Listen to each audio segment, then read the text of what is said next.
Cynthia, great to see you again. Thank you for making a bit of time to come and have a chat with me because I know you're super busy and you've got lots of stuff going on. So I really appreciate it. I'm also interested in quite a lot of the things that you've done. So I'm excited to hear about those things today. So to kick things off, tell people a little bit about your business.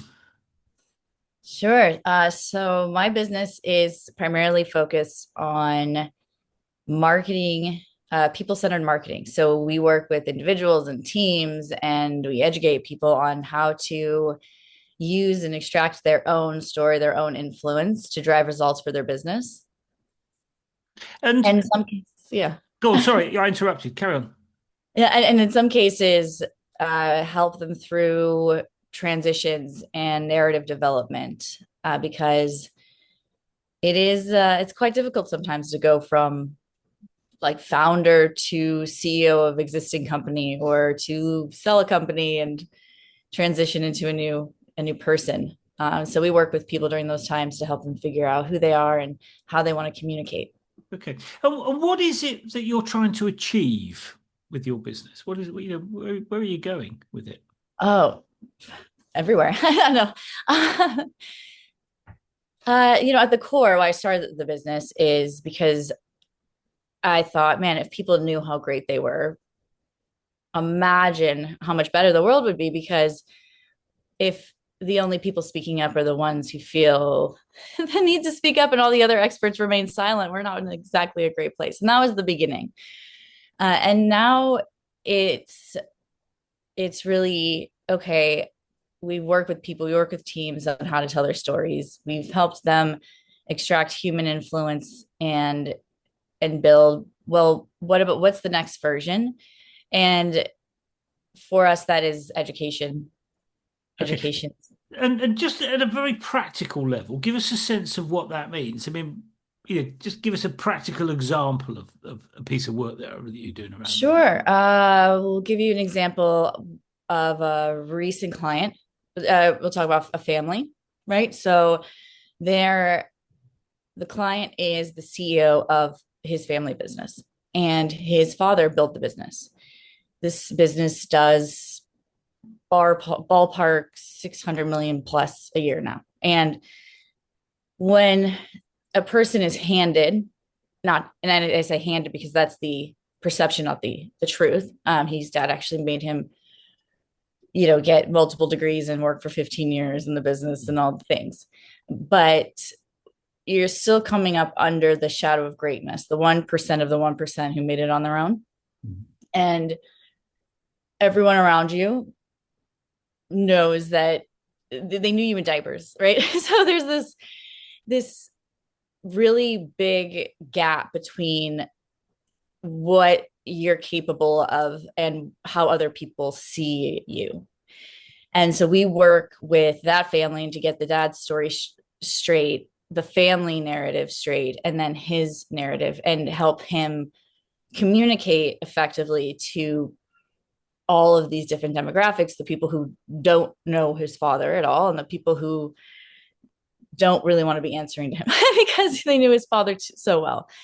That's one example of a modern case. We've also worked where they're transitioning executives out. Now, it's it's actually extremely important that the executive inside of the company is understood.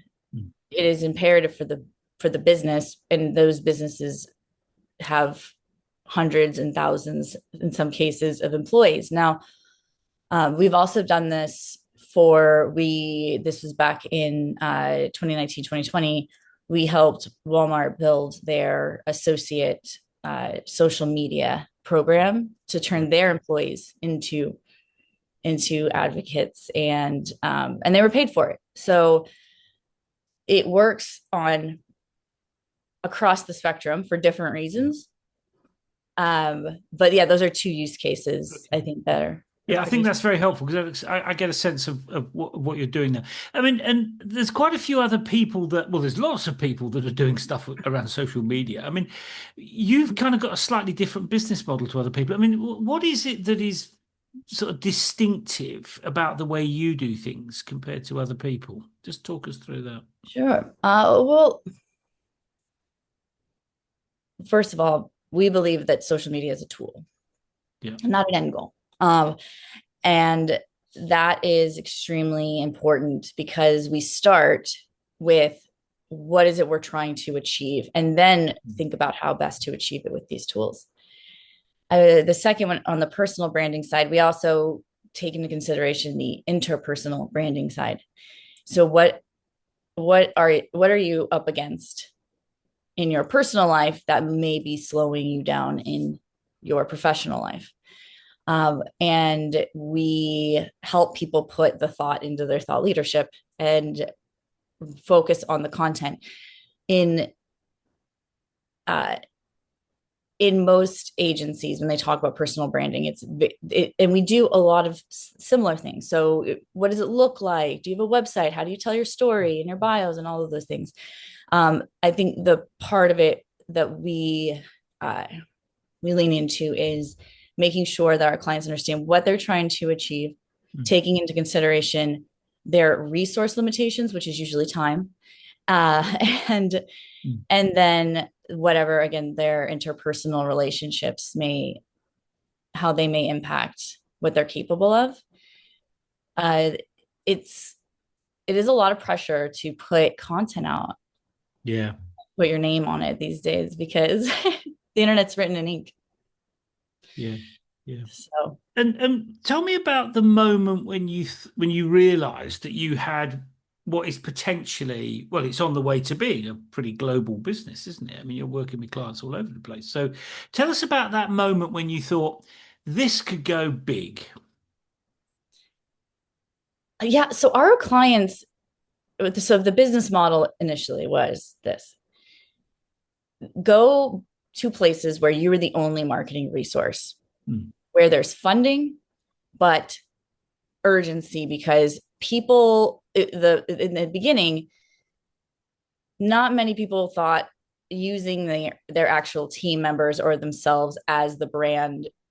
This is back a few years ago. Now they get it, but was super helpful or even safe. So what we did is we started speaking at VC events, Mhm. private equity events, and we'd be the only marketing resource in the room. Mhm. We would be speaking their language because they love to save they love to save money, but they're investing in companies that need marketing.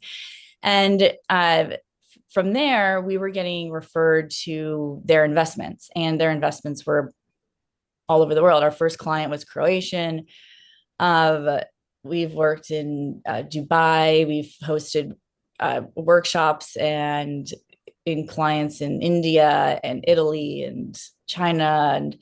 And we worked with the 2020 EY. They do their Entrepreneur of the Year award, was virtual. So we helped support that entire event virtually. And it sort of just, because it is a sort of an equalizer, this kind of business, Mhm. that it naturally is global. So if we can reach you and you can reach us, that's all that really matters. And today, that's pretty straightforward. Yeah, it makes it pretty exciting though, doesn't it? Because you get to do all sorts of Yeah. different things. I mean, and when you realized that this could be global, what did you think was the main thing the main obstacle that you were going to have to overcome to achieve that kind of impact? So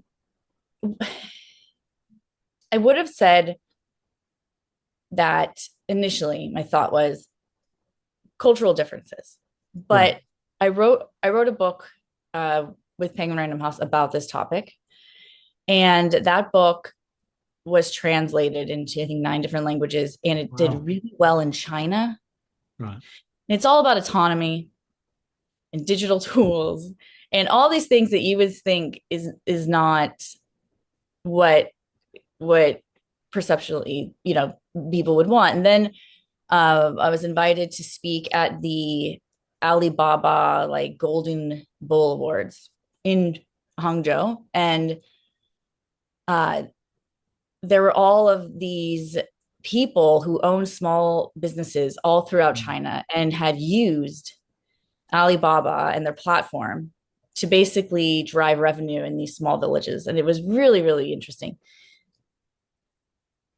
Halfway through my speech, I realized that only maybe the front row had translating headphones on. So that's when I realized it.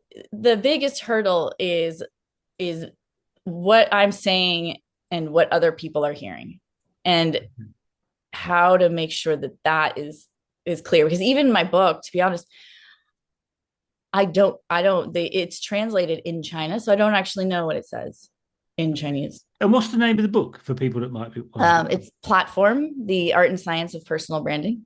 right? Yeah, and so that was the big piece. Like, is this how to, because the if you can get the message through, at our core, we all want the same thing: to be heard, to be understood, and that the core, that's what this business is. And it's how many ways can you say it to different audiences so that they are understanding it the way you want them to. And it's such an important point that you've identified there. I mean, the gap between what people say and what's heard. I mean, that can often be really significant, can't it? And it can be a real source of problems. So it's such an interesting point you're making there. To get that right is a very important skill, but it's also pretty critical to the way things operate. Because if people are misunderstanding things all the time, I mean, that doesn't help business or government or anything, does it? Mm-hmm. That is true. I operate from at least two truths in every scenario. So, and that's what you say and what is heard Yeah. from the perspective of who heard it. And so that's the big hurdle. Yeah. And are you is you talked about the education Mhm. projects that you're working on. I mean, is that the focus of those about helping people be understood? I mean, tell us a little bit about that. Yeah. So thinking about it, I had done recently some presentations for different schools. So I did a virtual presentation about this into a school in India. It was a Friday night for the students, and over 300 of them showed up to this. Wow. Mm-hmm. And I was like, wait a second, like, I'm one person. I've but these in my book had been turned into curriculum in lots of different schools, and schools tend to be places that want to hear about this. And I was like, I don't need to be the only one who can teach it, because this their teacher's perspective on how they're going to understand the material and apply it is much clearer than my perspective of how they're going to apply it. And in a lot of cases, when you do something enough, you forget the simple parts of it. And so we thought, why not, lease the car out? Like, well, Okay. we don't always have to drive. So the education program is really based on enabling people to access the ideas in the book and apply the ideas in the book. Is that right? Correct. Yeah. Yeah. Okay. I mean, running a business, pretty tough gig. I mean, most people tell me that. I mean, there are good days, there are bad days, there are days in the middle. I mean, Yeah. what is it about this Mm. mission that you're on? I mean, what is it about that kind of gets you out of bed every day to kind of ride that roller coaster? I mean, what is it that inspires you about that motivates you? Uh, I would rather spend an eternity every day going through the struggles of working for myself than a single day really working for someone else. Sure, I get that. Yeah, like, and I think when I discovered that I wasn't trapped, because that's how Right. it felt growing up for me, is I felt, wait, I'm sorry, I'm supposed to work really hard and to get good grades and like sit in a cubicle. Like, this is not what I signed up for. Mm. Um, Luckily it's, a little bit better these days. And I'm not saying that it's for everyone, but in this line of work, I do get to help people discover what the moment is for them, whether that is a job or to, everyone's North Star is different, but that I enjoy. I enjoy the breaking down of these ideas that we keep the system, like the system keeps us safe, when in reality we keep the system in existence. And Yeah. Yeah. the more people wake up to that, the more interesting my life will be, because the world will be more interesting. Sure, sure. So what you're saying is that you equate building a business with kind of a sense of freedom. Is that a fair summary? That's right. I do. Yeah, I think yeah, I Yeah. do. And it's not pure freedom, trust me. We That's sometimes you think you're building the very system that you tried to get out of in the first place, because you're Yeah. and then sometimes you are, but at the end of the day you will know, and you'll be choosing one way or the other, and it's those choices that, it's like this, that extreme ownership. And as we talk about AI being introduced more and more, the only job that's safe truly is ownership, because AI cannot own anything. Yeah.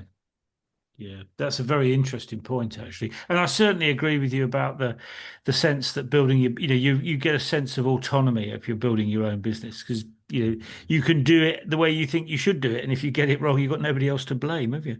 Um, Let me ask you about that process, though. One of the things that interests me is how you work. I mean, because there's no rule book for building a business. There's no blueprint for how to do it. I mean, there might have been once, but with so many people, built using small teams to build global businesses, that they're kind of reinventing the rule book now, actually. I mean, what's your take on how you kind of cut through all the noise and work out the direction of travel? So I'm going to do this, not that, because, I mean, how do you kind of cut through, stop being distracted and focus on the right things? How do you work those things through? Yes, that is a great word. Invisive, I think, is the word coming to mind. Is Right. cutting? Yes, exactly. Cutting through the noise. It's finding the what is the point of what we're trying to do in any given moment, and what is the clearest path forward. And it's getting through hard things is not so hard if you get there quickly. Sometimes the journey knocks you out. It's like, just just skip all that other stuff. Like, you don't need to go through all of these hoops. Like, those are other people's businesses. Right. And and uh actually, I was one person said to me, so like, I find the next floor, to reach. And instead of running up the stairs, I search for the elevator until I find it. Yeah. Like, Yeah. Yeah. Yeah. because Yeah. I'll have more energy when I get there. And it's so true. It's like, Yeah. I mean, yeah. somebody said to me a little while ago, it's all about, figuring out a game that you can win and figuring out a game that you enjoy playing. Because there aren't really any rules. I mean, there are some, but for the most part, you can do what you want, can't Yes. And it's so interesting you say that, because games is uh there's levels to games. you? Yeah. You have the players, and you have like let's say the king, and then you have the board. And without the board, my grandfather would say it's a racket. And there's a little bit of, where do you want to sit? And at a certain point, you're like the team owner. You need Mm. to get off the field and understand that you're not useful playing the game anymore. But um, there is an evolution to how we work. But yeah, I do think that you play for a little bit just to figure out Mm. what you care about. Yeah. Yeah. I mean, you've been very successful. I mean, you've got millions of followers all around the world and so on. I mean, how did you, I mean, how do you feel about that CEO's job, about the kind of making those decisions? I mean, do you enjoy it? Is it something that you get stressed about? I mean, how do you feel about that role? Do not like it. I do not. I think that it is all wrong. It's it is the titles, the whole these like executive in a sense just means executor. Yeah. Yeah, but you know what I mean? Like, are you though? Like, like I just it doesn't feel like it naturally aligns for me, and mostly because of the perception around it. So how do you see that? I mean, how would you articulate the role then? I mean, how do you see it if you don't see it in the conventional sense? It's more relational than that. Right. You're relaying back more than you are executing. You know, you're gathering information and you're bringing it back so that other people can carry you forward. It just feels kind of backwards to me in a lot of ways, Right. the way that it's portrayed and described. Yeah. um Yeah. I mean, I get that. I always think of it not chief executive officer, but chief everything officer. Because there you go. the There thing you about the go. job is that you've got to, I mean, you've got to keep your eyes on the horizons. You've got to know where you're going, but you've also got to kind of get stuff done. So you've got to work with your team to fix problems, makes whatever needs to happen happen and so on. I mean, and that's all about relationships, isn't it? If you can't build those relationships, I mean, nothing happens really. Yeah, and I'm a big fan of words, the words we use, and quite literally executive is to carry out and relate is to carry back. So, or to carry forward, to carry back. They're opposites. They don't, it's like it's we're it's why people don't love engaging with the CEO. Like it makes them nervous. Yeah. Anybody, I don't care who you are. If you have someone who is a title CEO and you're in that organizational structure, it's there's something about it that's uh the perception, it just naturally sways the conversation. What do we do about it? Well, that is, I'm unsure. That's the $64,000 question, Yeah. isn't it? And where do you think you are as the person that's leading the business? I mean, where do you see yourself at this point? Because you've been through quite a lot of change, haven't you? Yeah, absolutely. Definitely. It's been a you know, you're sort of forced to change as the world changes, then the rules, to your point, change, and the tools available change, and uh the understanding of what you're doing changes and becomes like more or less, and your audience, you know, becomes clear and all those things. I think where I thrive is in the business development, the market Right. strategy, like the bird's eye view of what's happening and how do we strengthen the core of what we're doing to have a greater impact, and what is that impact and where is it? Because to your point, when you go global, it's a very big world, and surprisingly the global community isn't, it's like anywhere, it gets smaller Mm. the more you're in it. So it's almost like its own community in a sense, where Yeah. you're like, oh, I know everyone in New York. It's like, well, there's the global community, which is similar. You start getting introduced to people twice and you're like, how is that possible? Yeah. Yeah. Yeah. Yeah. I mean, let's talk about building a team. I mean, because that's one of the most important things to get right, isn't it? I mean, what's your take on? I mean, how do you get the? I mean, to use the phrase that the popular phrase, how do you get the right? What's your approach to getting the right people on the bus? This has always been interesting because I people are a fit at different times. I think what I've learned is that it it's it is okay for people to be for the people to get you to one place might not be the same people who take you to the Yeah. next. Yeah. And the same is true for you, and that is okay. And I think there is a little bit of uh this idea of like family company, or the, oh, we're like a family, but we're not. And Mm. at the end of the day, I think it is important to keep clear, like, relationships in general, just honest. And I think it does, we're getting a little bit diluted in, but most people don't even want to be around their own families. Like, now you're gonna build a second family you don't want to be around. Like, it's just like, it's like another trap. I personally want everyone and anyone to always feel free to come and go. Mm.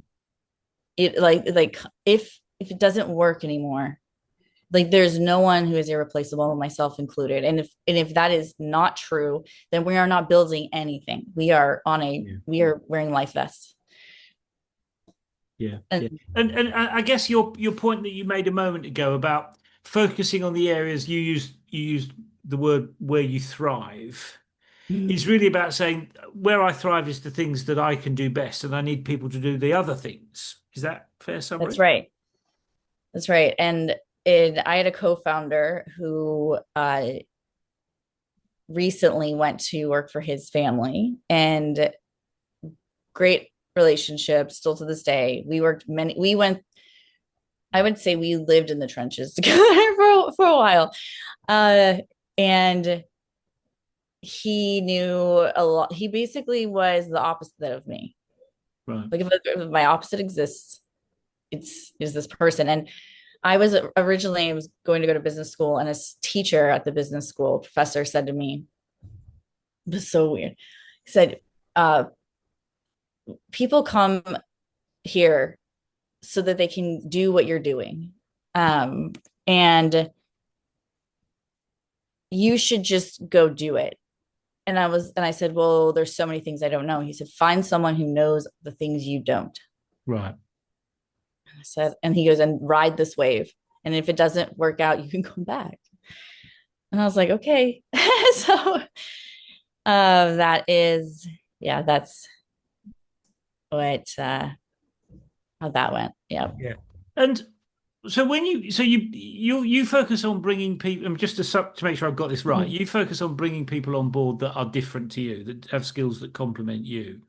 I mean, how do you sort of build that group of people into a team? I mean, how do you, sort of, I don't know what the word is really, but how do you, not corral is the wrong word, but how do you bring people together to focus on, a team where the total is more than the sum of the parts, if you see what I mean? I mean, what's your thoughts around that? Yeah. So what I found is making sure everyone knows where you're going, because Hmm. otherwise it's very hard to keep people on board. The second is uh, value what they do, Yeah, not how they do it.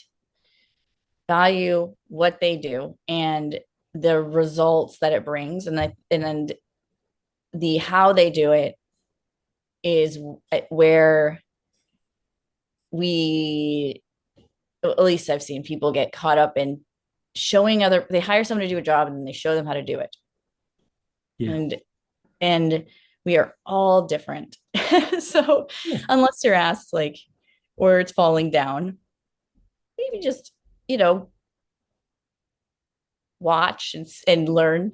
And I would and understand the importance of trajectory for anyone. and They, where when you they're going. say trajectory, just tell me what you mean by that. Like, what does their life look like if they stay working with you? In Right. 5 years from now, what happens? Not that it has to be exact. It could be wide open, but it has to be better. It has to be more. Yeah. And reinforcing the idea that this is a mutual agreement, that we're working together because we both agree, and to come have encourage people to come to the table advocating for themselves, not I've had employees tell me that their work wasn't good enough for a raise. I said, my job is to tell you your work isn't good enough. Your job is to tell me why it is. Mm. Like, we got to start over. Like, Yeah, yeah, yeah, yeah, yeah. uh, And I mean, so what you're saying is that it's about creating an environment where people where you can move. If you move the people forward, you that's part of the process of moving the business forward.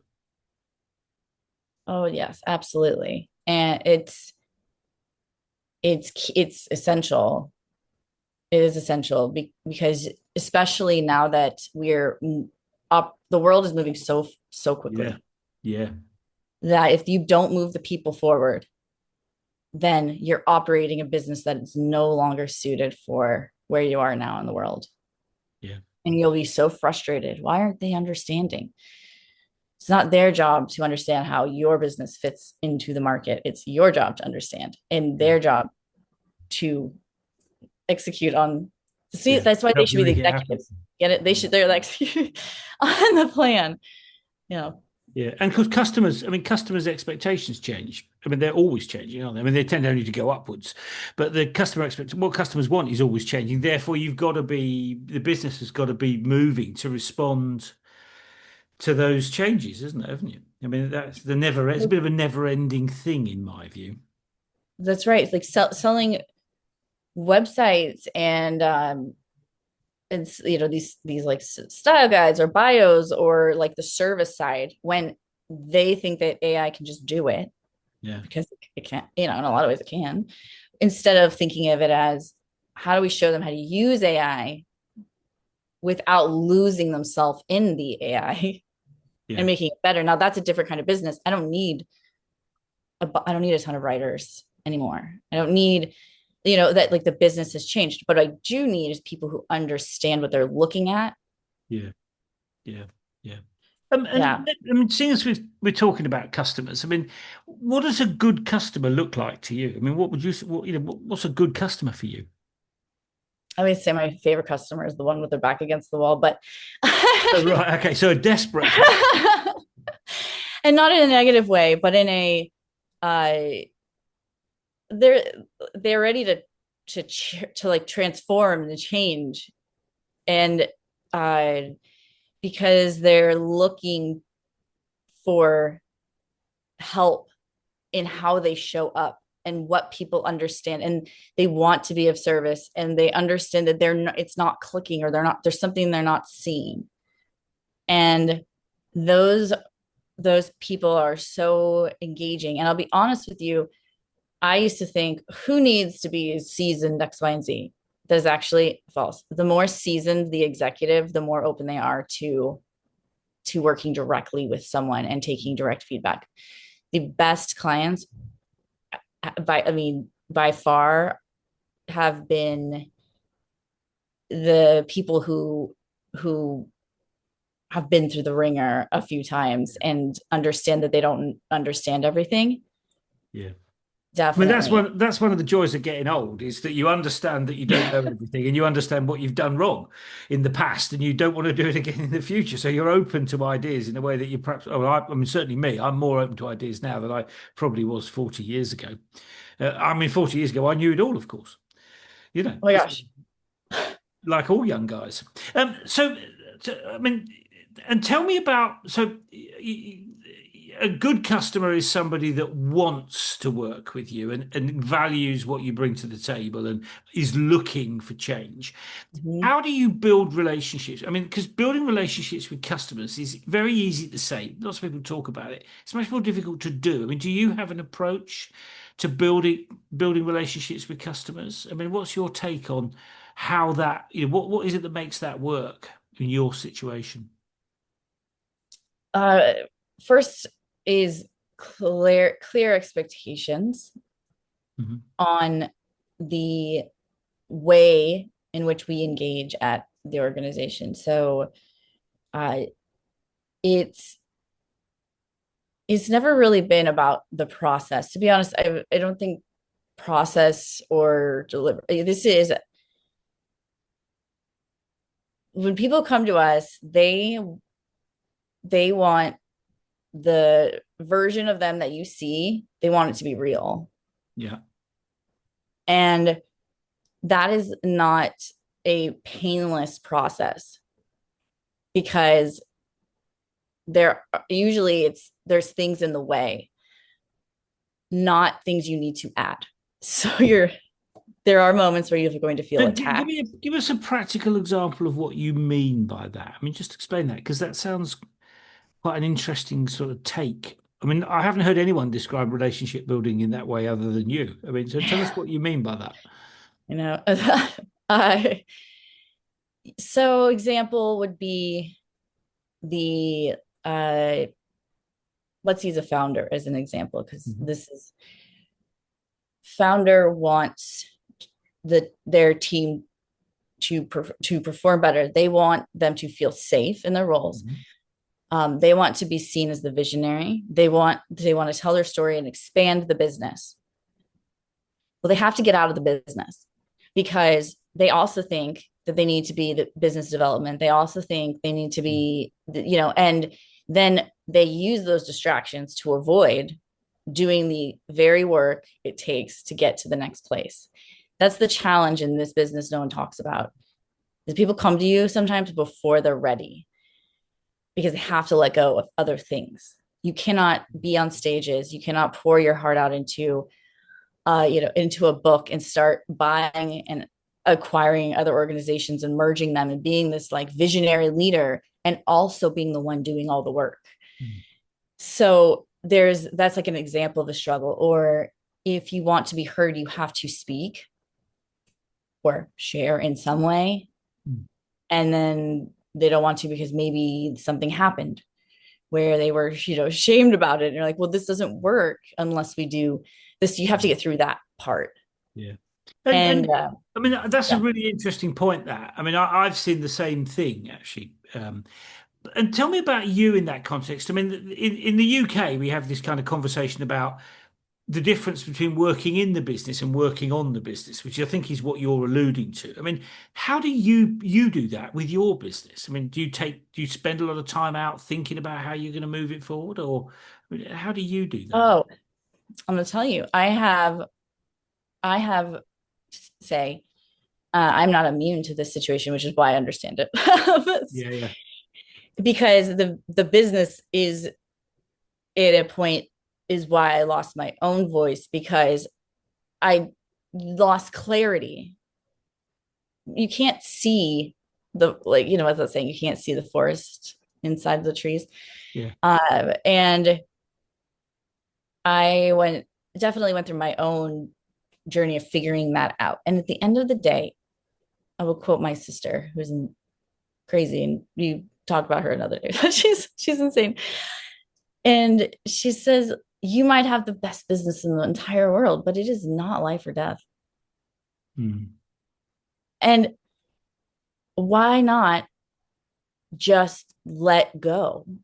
Trust the people you hired to do their jobs Mm. and do the thing that is going to allow for everyone to expand, because no one expands if you don't. Yeah. Yeah. And And you've hit the nail on the head. yeah, Yeah. Yeah. yeah. Talking, I mean, seeing as you've touched on expansion, I mean, let's talk about new markets. Now, you're in lots of parts of the world, and you've been in even more parts of the world previously, I think, when you were, as you were building the business. I mean, COVID, yeah.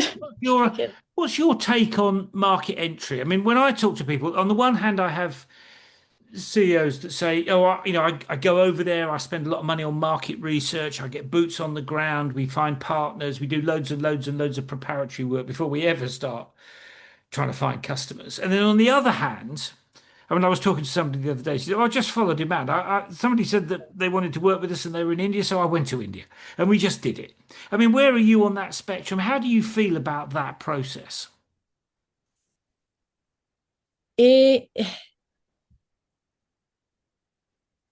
I love research is great, but I'm not talking like my company's not this, Walmart going into another organization. And actually, I spoke at several global expansion companies.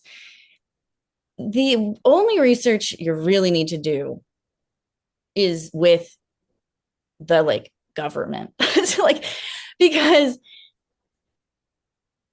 then you go and you have conversations and you see where those conversations take you. And Yeah. then the rest is logistics. Logistics, you need to figure it out. But even then, you'd be surprised how easy it is to pick up the phone and call people Yeah. who can give you all of those answers. Um, I think you just have to move. Yeah. Just go. You just I have mean, to put it into motion. moving is a learning experience, isn't it? So I definitely agree with you about that. I mean, if you move on things, you will soon learn what's working and what's not working.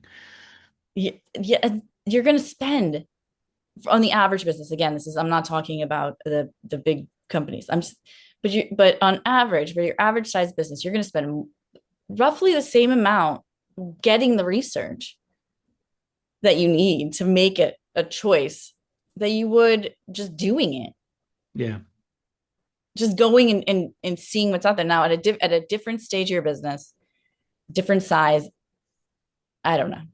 You become the expert there. But for me, it's just get in front of people and see how they Yeah, I respond. mean, I think a lot of entrepreneurs would take that view. Is just go and talk to customers, try and make progress where you can make progress. I mean, I'm certainly of that view. And you've been in multiple jurisdictions. I mean, has Mhm. your business evolved as you've gone into different countries and different parts of the world, working with different types of clients? I mean, is your business very different now from the way it was, say, 5 years ago? I mean, is it evolving?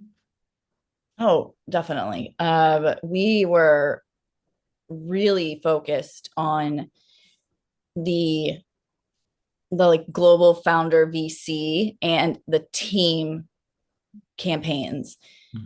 The team campaigns were the bread and butter, really, because we actually put together like a huge project, for like companies like Walmart, and COVID had a profound impact on Sure. that. So there's where whereas the founder, uh it was very wild. We had a case study and we got to present in front of 16 CMOs, chief marketing officers in Vegas in March of 2020. And it was like CMO of Starbucks, CMO of Pizza Hut, and CMO. I mean, it was Wow. like, yeah, it was like this magical crowd, right? And as we were presenting, people were getting like uncomfortable and leaving the room. And as a founder who's putting out a case study in front of this group, your entire existence is in this work, right? And it wasn't until we finished that we realized that the NBA had shut down Because and of COVID. because of COVID. And then everyone left and we went back to our office and we started calling anyone and everyone that we thought could actually benefit from our services to get through this. And then we called all the people that we knew weren't going to survive it, and we let them go. And we moved so fast. Like I mean, it was like ripping off a band-aid. Yeah. You see it, what was happening, and you just and we did lots of educational trainings during that time for companies, the same companies. They invited us in, and that was sort of the beginning of understanding that the service side of this was maybe not the the end goal. Maybe the end goal needed to change. So, so COVID really changed your business, is that right? Yeah, yes, I was like the whole new business after COVID because we were the first year of our business. I was in, like, I don't know, somewhere with like 30 countries. I mean, I almost felt like I almost knocked myself over. I was going, and if I was invited, I was there. And then all of a sudden, we had to figure out how to do this without the energy behind it, because when you're moving, there's energy, there's excitement, there's Yeah. this thing that you can't explain or touch or feel, and it was gone. So how do you keep that going? And then what do businesses really need? They don't, you know, well, Walmart doesn't need brand advocates now. They need essential workers. It's a very different, Yeah. like these people are stressed. They don't have time to make Instagram. So like that would have been just disrespectful of the situation in general. But we could educate them on these tools so that they were, had expansion within the organization, which is what we did. And I wasn't a huge fan of Walmart until like that experience. They really wanted to do so much for their like for the people. It was very yeah, it was a very interesting experience. But it changed. And so we changed. Yeah, I guess you've got to change if your customers have to change, then you've got to change, haven't they? And Yeah. let me ask you about the kind of culture. I mean, you're in lots of different countries. I mean, what about the kind of cultural nuances? I mean, doing business in London is very different from doing business in Vegas or doing business in Singapore. I mean, how do you handle the kind of cultural nuances in your situation? I don't think about them. And I know that sounds crazy. I try to hone in on the human experience Right. of what it really means to be heard and seen and understood.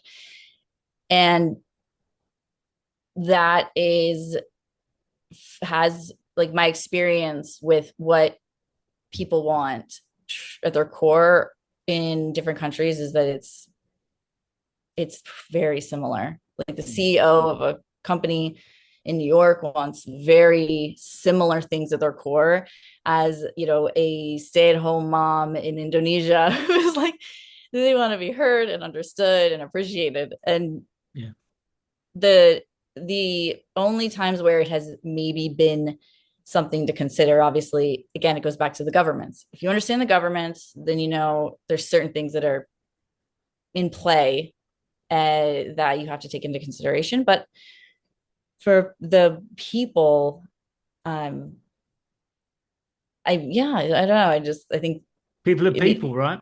people are people, and I People are learned that people. traveling long before starting Yeah. a business. Yeah, no, I agree with you about that. And you're very successful now. Was there ever a moment when you thought this may not go the way I'm hoping? It may not turn out as successful as I think. I mean, have you ever had moments like that? Yeah, of course. Like 2 days ago, no, but every day is because so success is not it's a moving target. Yeah. Stagnation is the thing you want to avoid, and because of that you can't you hit success and you have to find something else to work toward. Otherwise you're feeling that like, why I made it to the top and now I don't know what I Yeah. want in life. Well, it's because you don't no, you don't have another, you don't have the next thing waiting. Mm. um it's I do these author interviews. I don't know if I maybe said this to you, but I was able to interview the former chairman and CEO of WD-40. He's Wow. Australian. Well, yeah. Yeah. And we said, well, why did you write the book? He said, well, I retired and my I think he had like a coach or something. My coach said, well, you better find something else to care about because Yeah. you're going to have a big hole in your life to fill. Yeah. I mean, I think lots of entrepreneurs would say that. I mean, I think the experience of building a business is very different to the experience of being an employee for the reasons we talked about earlier on. And I think, most of my friends that are entrepreneurs, they don't want to, I mean, I'm another one. I don't want to retire or stop doing it because I mean, other than gardening or DIY, what else am I going to do? And I don't like either of those things. So, you want to keep plugging away. So I think that's it. I think that's something about the entrepreneur's DNA, I think, that thing.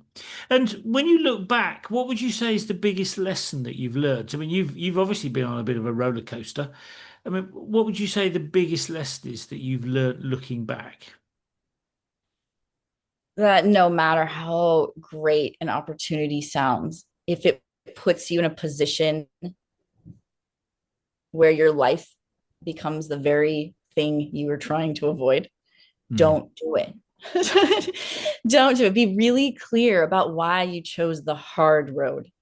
And if you and check back with yourself every time you make a choice, because it will not be the other person's fault. Mm. And breakups are much more difficult than not getting into the relationship in the first place or not making the choice. Yeah, yeah, no, and that's a very good way of looking at it, actually. And would you say that there's been one really big any really big mistakes that you've made?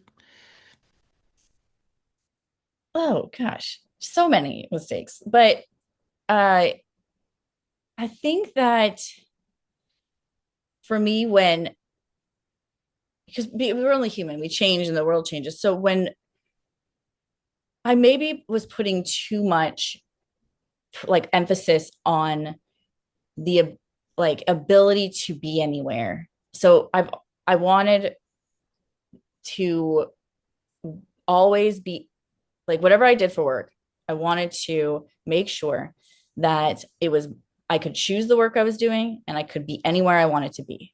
And so when I found a laptop, it was like, oh, here we go. And when COVID happened, I kind of lost sight of that version of me, almost like I was afraid it couldn't Uh-huh. exist anymore. And so I I think made some choices out of survival. And I then I woke up like, wait a second, wait a second. This isn't this isn't the version, this isn't what I want. Why did I make these choices? Yeah. Uh and they were safe. They were safe choices. Safe and secure as long as I was willing to stay where I was and do the work asked of me. And that is not what I signed up for. Yeah. Yeah. So yeah, And were there ever, when you look back, were there ever times when you think, I wish I'd been a lot bolder, with the other side of the coin, things that you think, I should have stuck my neck out a bit further. oh, definitely. And I mean, there's times where I was like, maybe I shouldn't have done that, but it's it's easy to make the choice to live that life when it's you in a laptop and you've learned a skill or something. Mm. It is not easy when you're up against a global pandemic or then you have a kid and now other people are dependent on you. So it the there is a risk and like analysis, right? So you get as much respect for something as compared like the choice compared to the risk you take. And you could, I think for a while I was this bold person Mm. until I actually had to be a bold person because the cards on the table were not the same anymore. Yeah. I had to choose again. Yeah. So the equation's different, isn't it? The equation's different, and that's when you're really testing yourself. Is is like, am I that person I thought I was? Am I capable of facing those same risks Mm. when I have all of these things happening? And uh, I now understand on a much deeper level why people may not do that. And Mm. it's, and I also understand that there may be a situation that comes up where it's because it was harder. Mm. So yes, lots of times. And then I tend to realize what I've put myself into, and I'm like a bull in a china shop. And I had to remember it was like, this is not everyone else's fault. This is your fault. Like, like the system's broken. Nope, system is exactly what it said it was. Like you you have to just go. Yeah, yeah, yeah. And are there particularly things that you're really proud of? I mean, have you got, particular achievements that you think I'm really, I feel really good about that? Oh yeah, definitely, definitely. I I feel I feel really good about a lot of I feel really good about several choices I made. Now, does that outweigh the ones I don't feel good about? Probably not. I just don't focus on those. You learn from them and move on. I think that for me, the big winning moments were the times that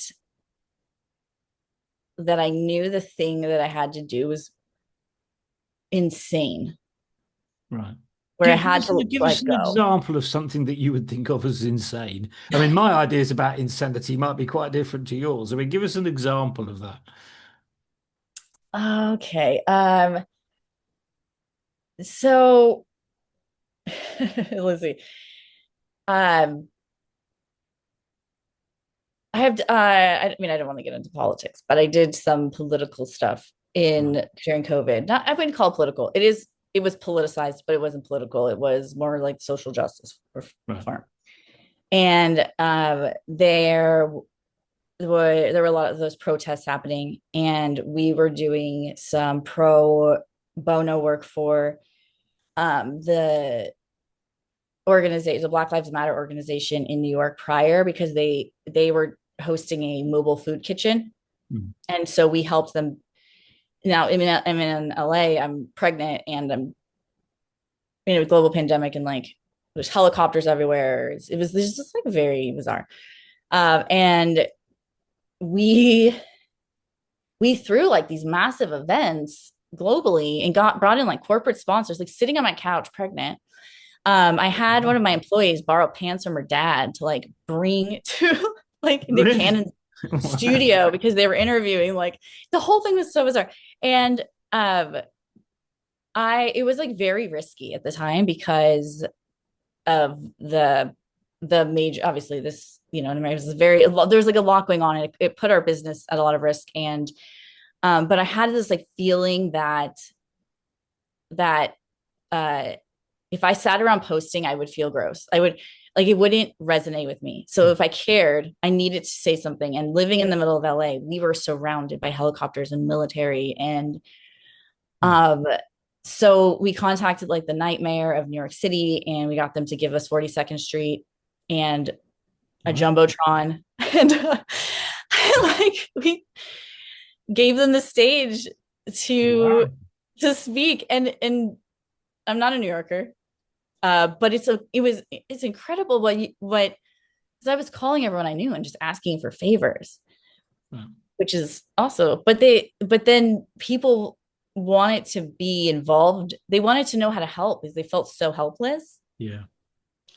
And it was, yeah, that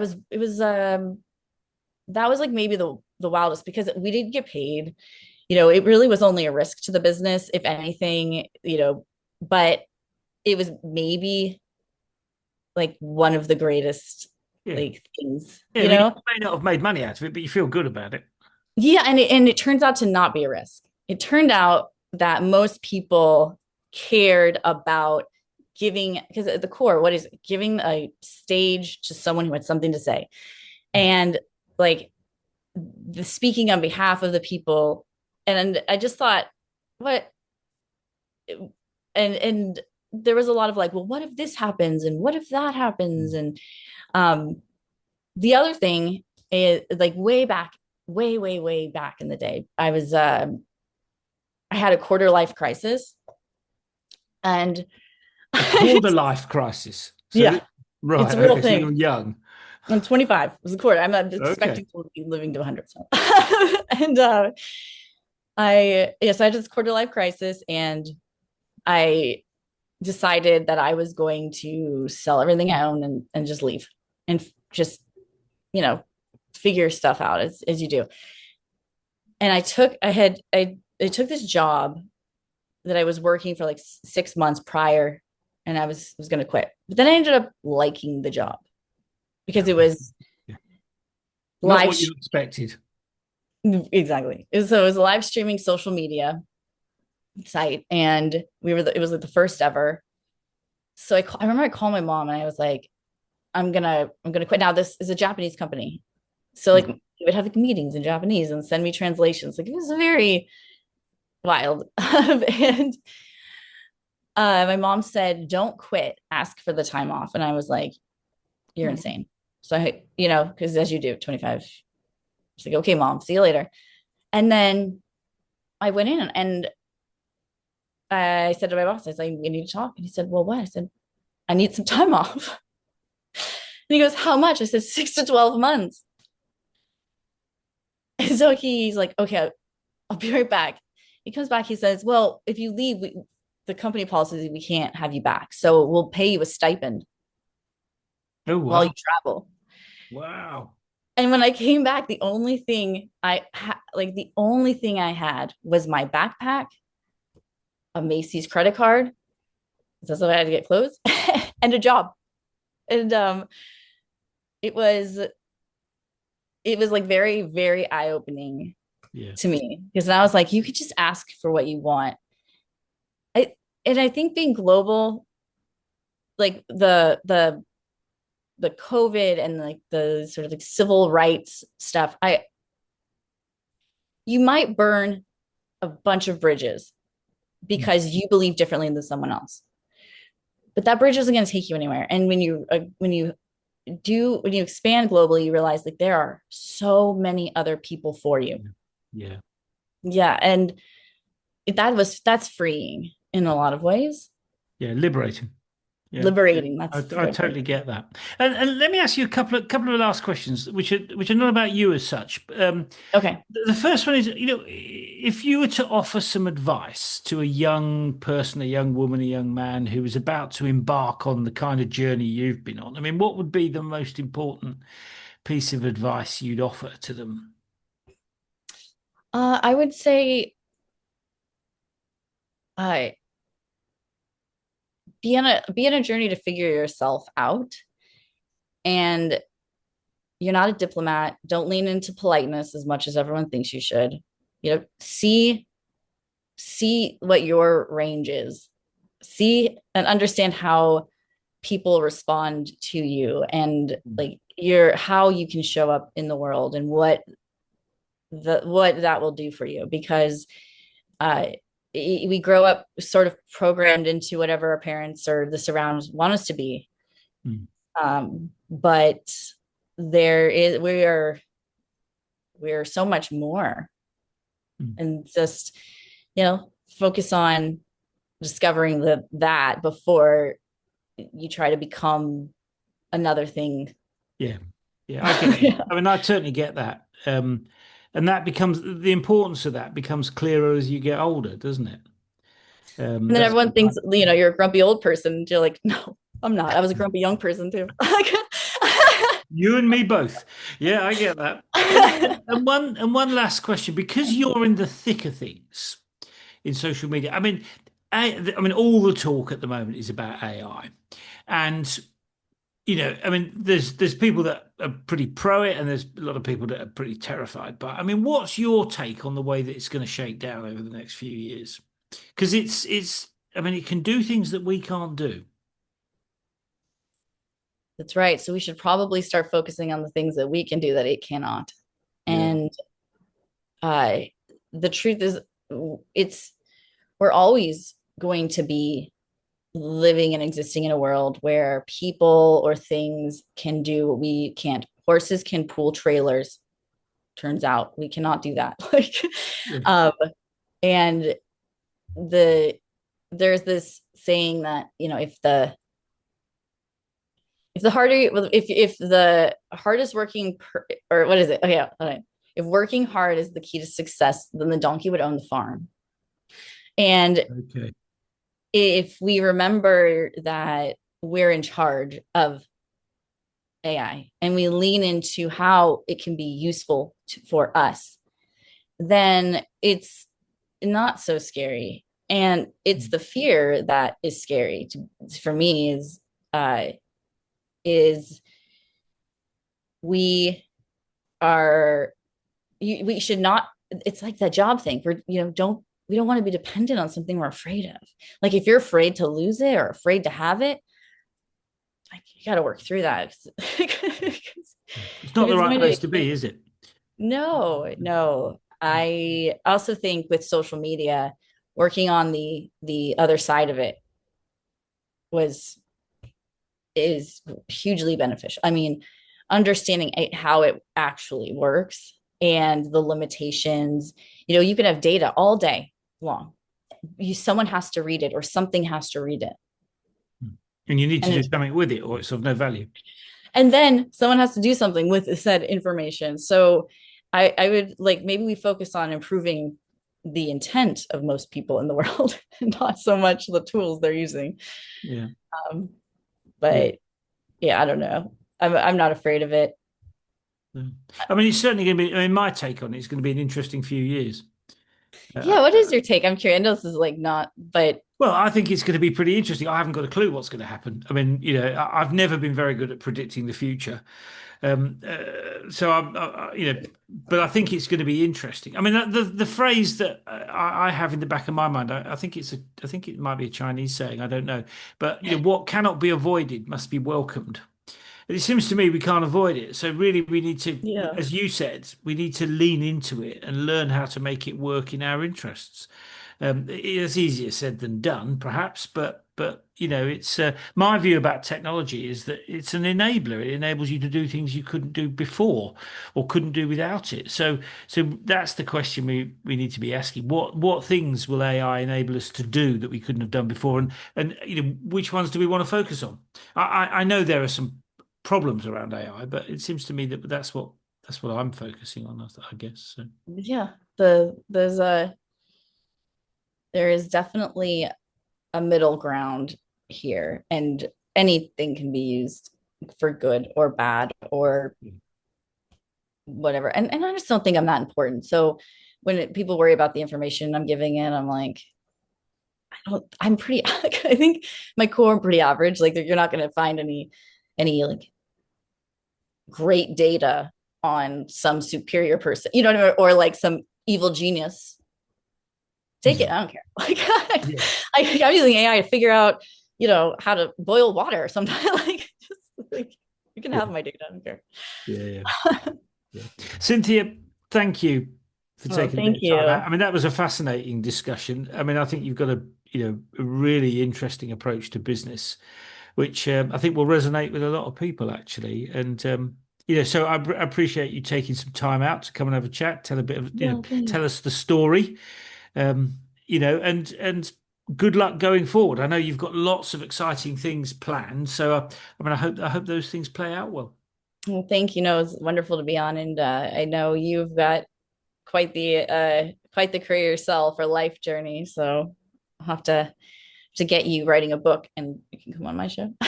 Well, I'm so happy to come on your show, but I'm not going to write a book. I can tell you that. I'm not a good writer, but yeah, I'm always happy to chat. So anyway, Cynthia, thank you for Thank taking a bit of you. time out, and hopefully we'll catch up again soon. Okay. All right, Thanks. cheers. Bye Bye. bye.